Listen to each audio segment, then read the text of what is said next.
Hello everybody, welcome back. In today's video, we are going to learn about vertically opposite angles, and by the end of this video, you will be able to solve these questions very easily. Look carefully. When two lines crosses each other, they make four angles.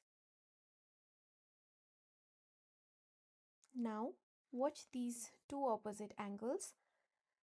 As this angle changes, this angle will also change. But these are always equal. But why does this happen? These are called vertically opposite angles, and vertically opposite angles are always equal. Let's see it again. The angle is 106 degrees. What do you think x is? It is also 106 degrees because vertically opposite angles are equal. Let's try another one. The angle is 74 degrees.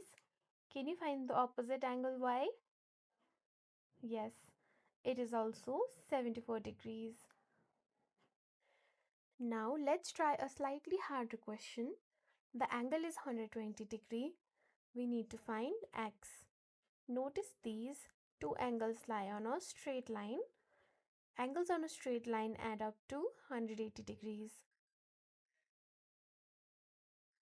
X plus 120 equals 180 due to straight line. So x is 60 degrees.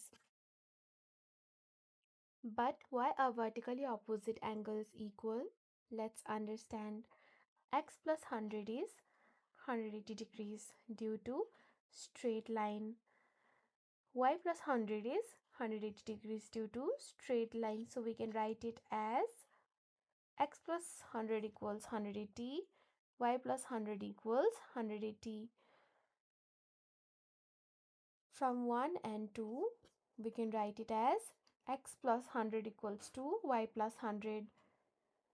For these equations to be equal, x and y needs to be equal, and that is why vertically opposite angles are always equal. So today we learned that whenever two lines cross, vertically opposite angles are always equal. And once you understand the pattern, geometry becomes much easier. Thank you for watching, and I'll see you in the next video.